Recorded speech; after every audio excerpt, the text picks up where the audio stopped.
Welcome to the Alex Salmond Show from Scotland, where we look at the future of America.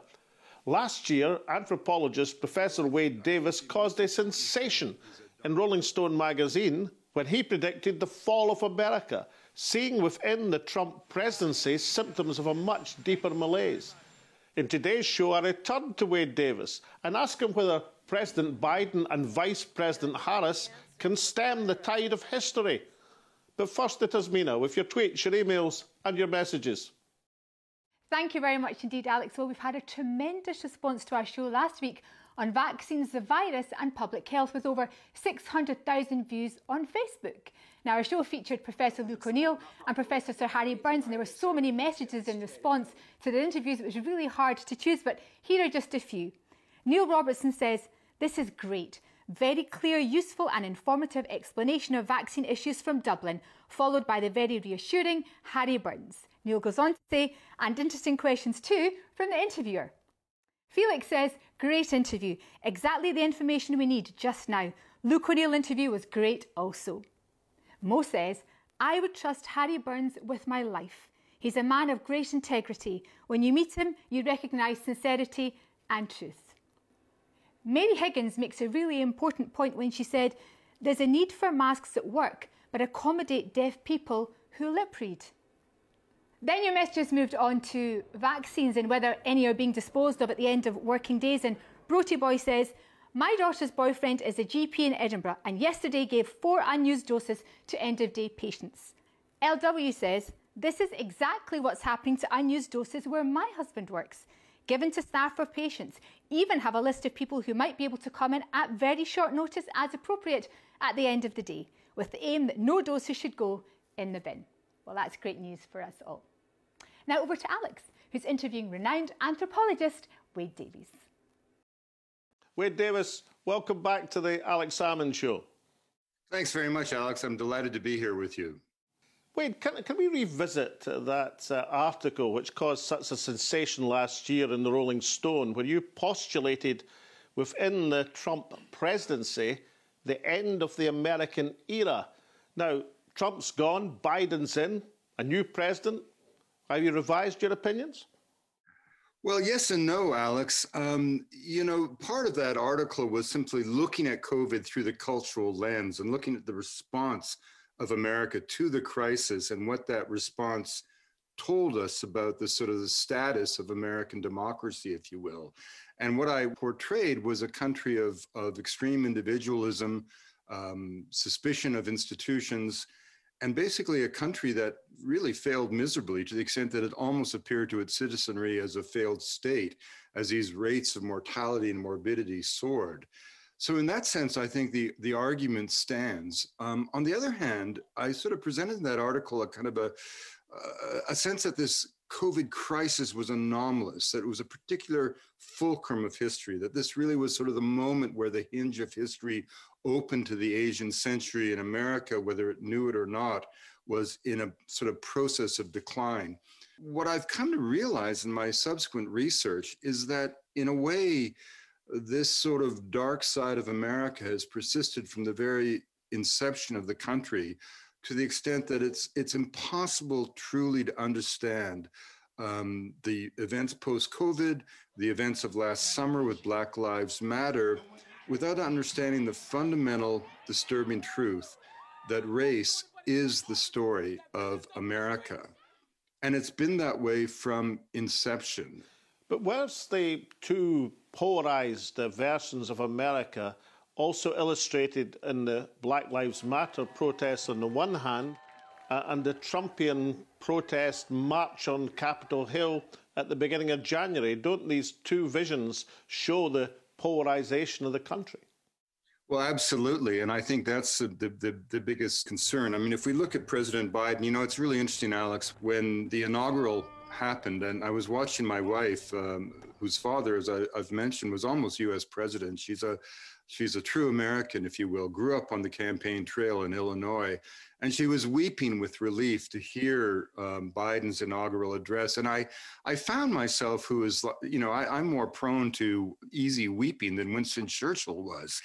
I found myself for the first time somewhat callous as I heard the American speeches on the inaugural day, once again invoking this kind of sort of reflexive calling for exceptionalism. And for once in my life, I guess I was suspect of its possibilities.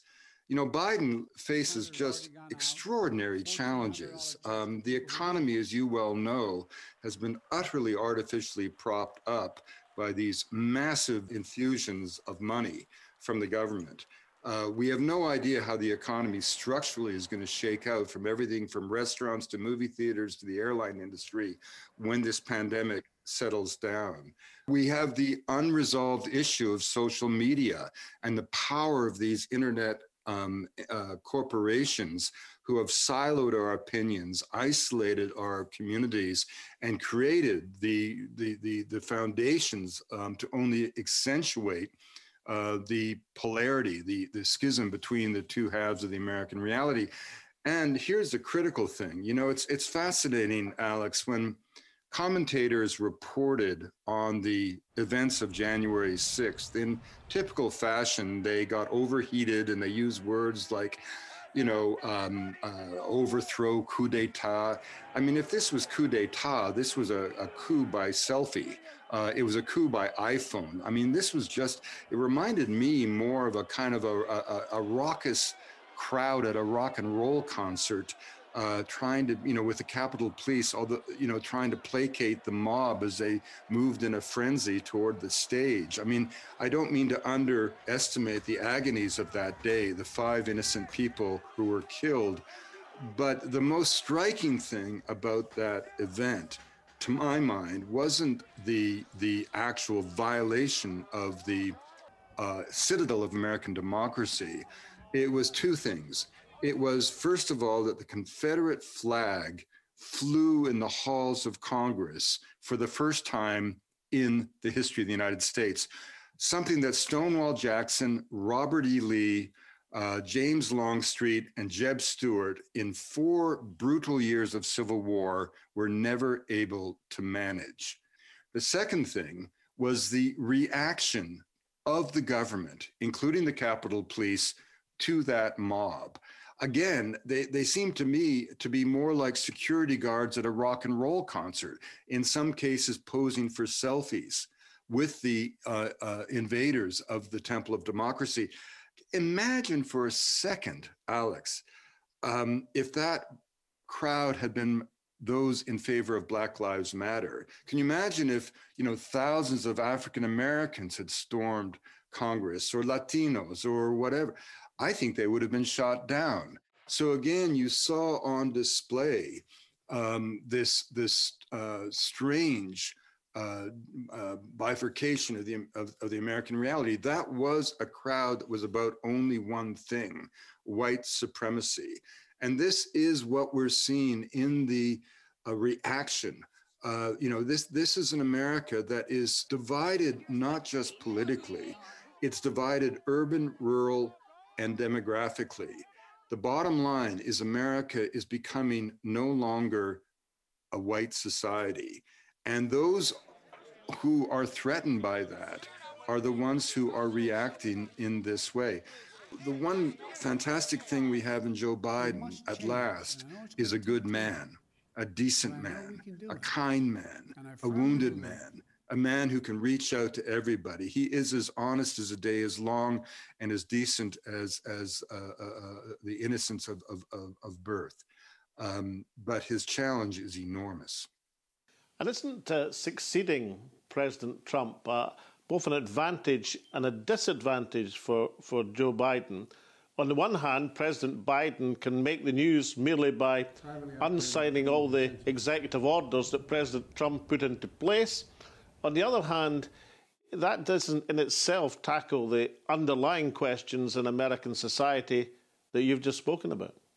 No, you're absolutely right, Alex. I mean, one of the things that was so fascinating, and I herald President Biden for his executive orders. I mean, almost every one of these was reversing some egregious and completely self-indulgent gesture of Donald Trump, whether it was, leaving the World Health Organization, stepping out of the Paris Accord. I mean, Biden has mercifully use the executive privilege to staunch these incredible wounds in America's international reputation.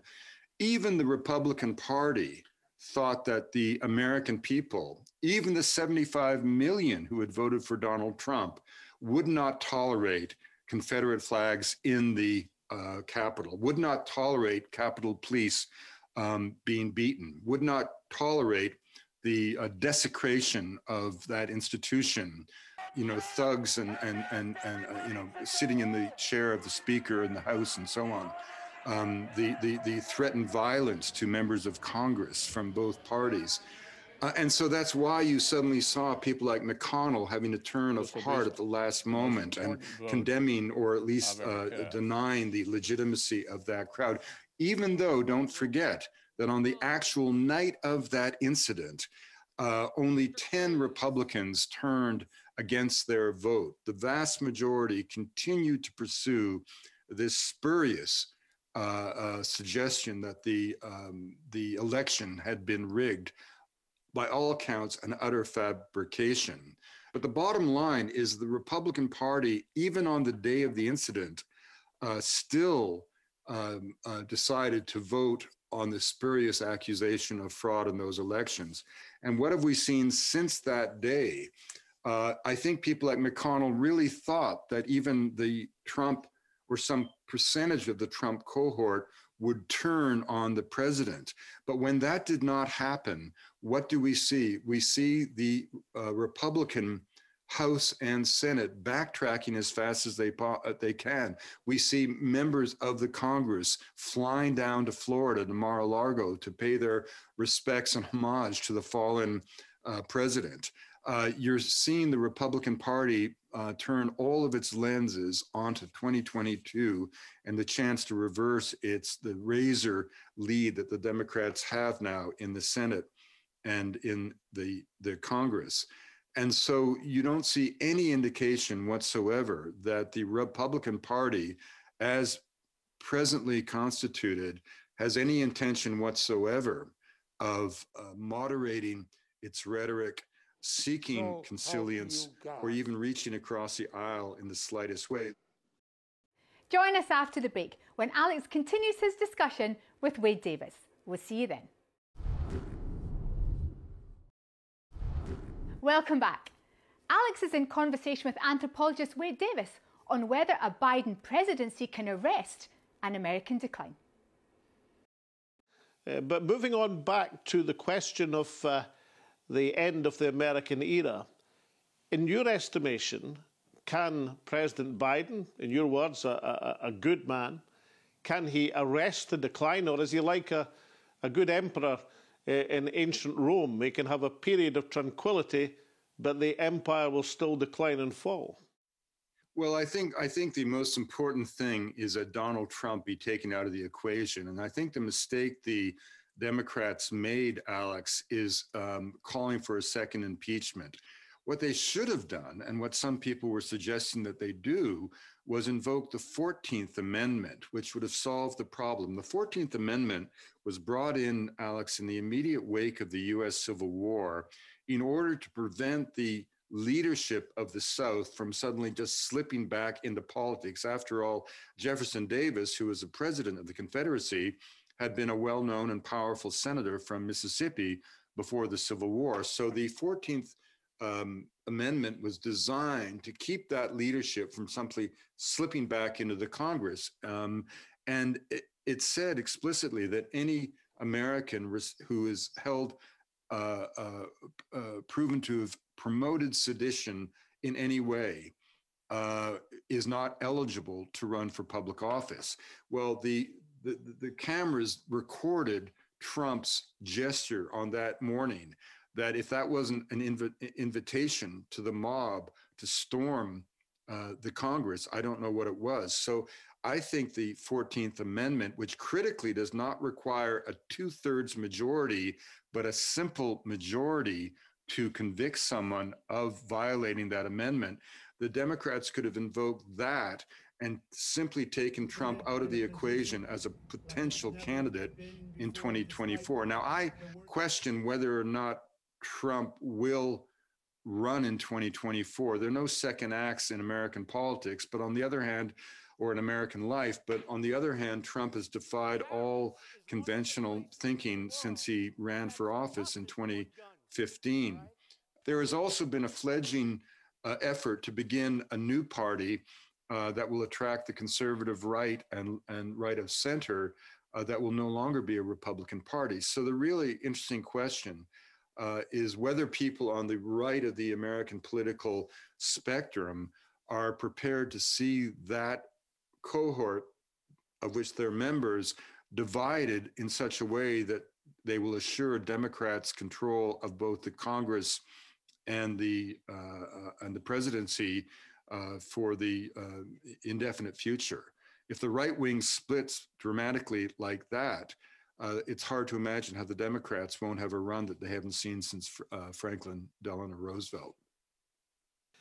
Can I turn now, Wade Davis, to an article you wrote last week for the Scientific American, where you argued it was an apology for anthropology. You argued the role of anthropologists in allowing people to understand the huge changes in society and society attitudes that are being compressed into the last generation, attitudes to equality, to race, to gender.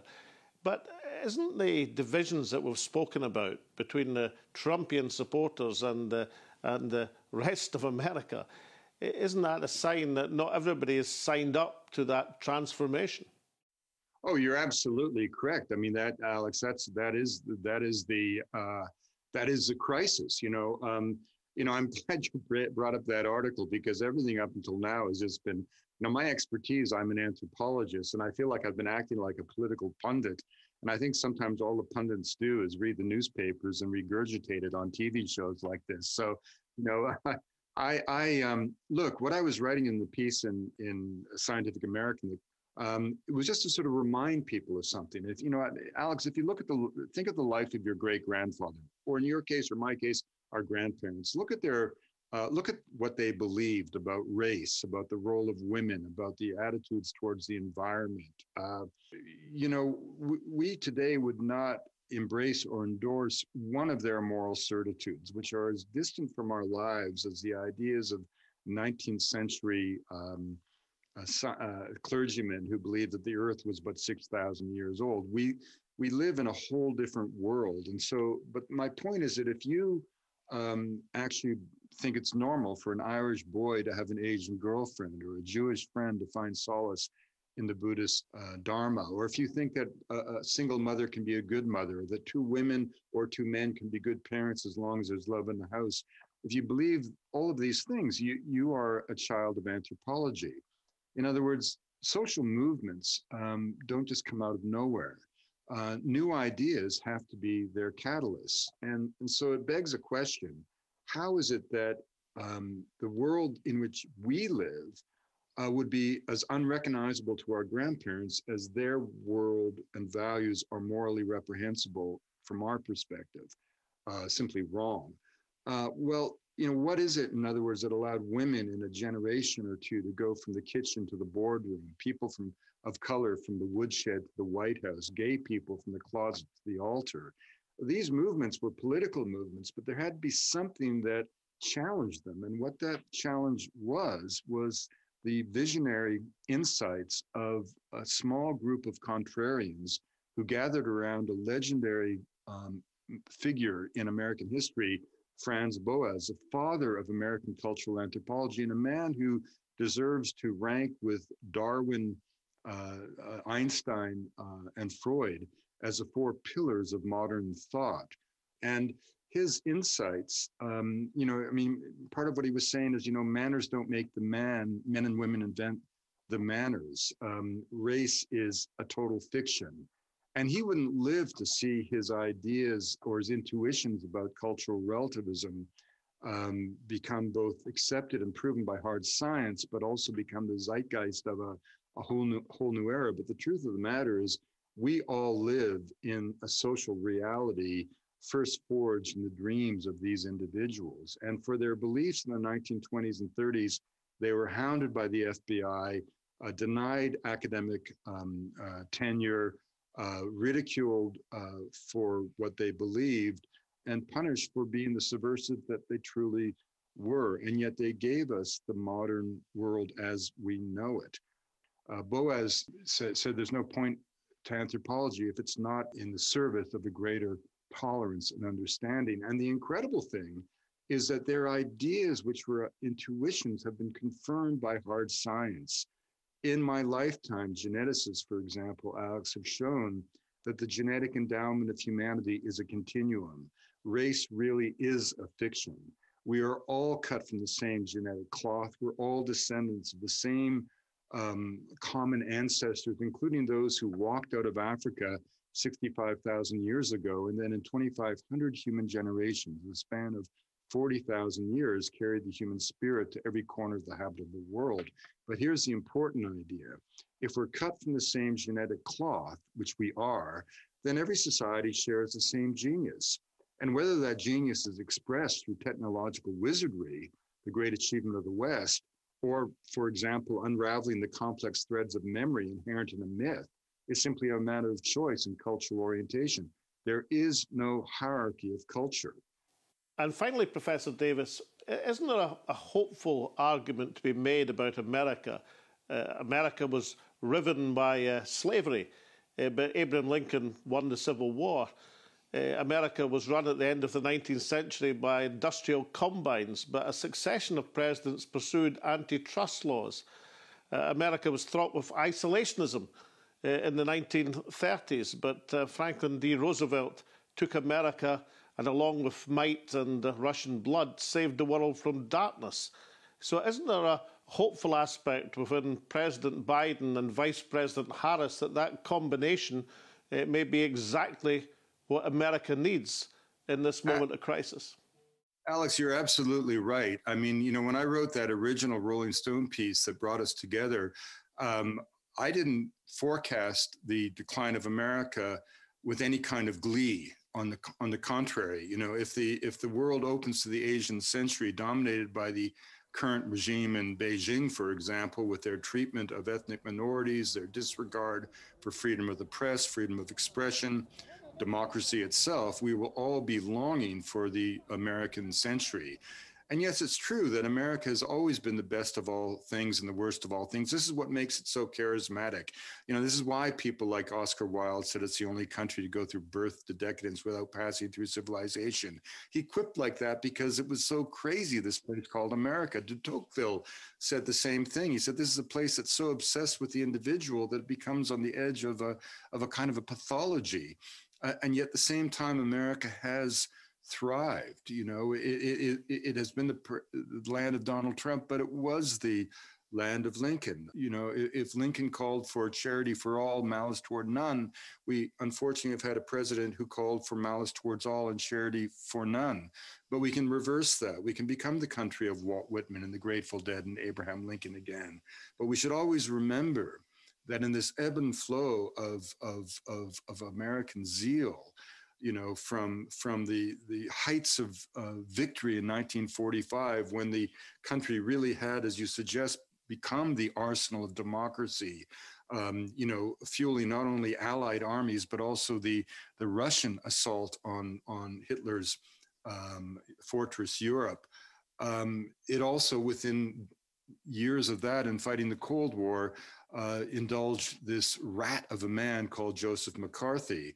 Yes, Abraham Lincoln won the Civil War, but in many ways, the South won the peace with the violation of Reconstruction and the institution of the Jim Crow laws in the wake of a series of Supreme Court decisions calling for separate but equal when nothing was equal and everything was separate for over 70 years.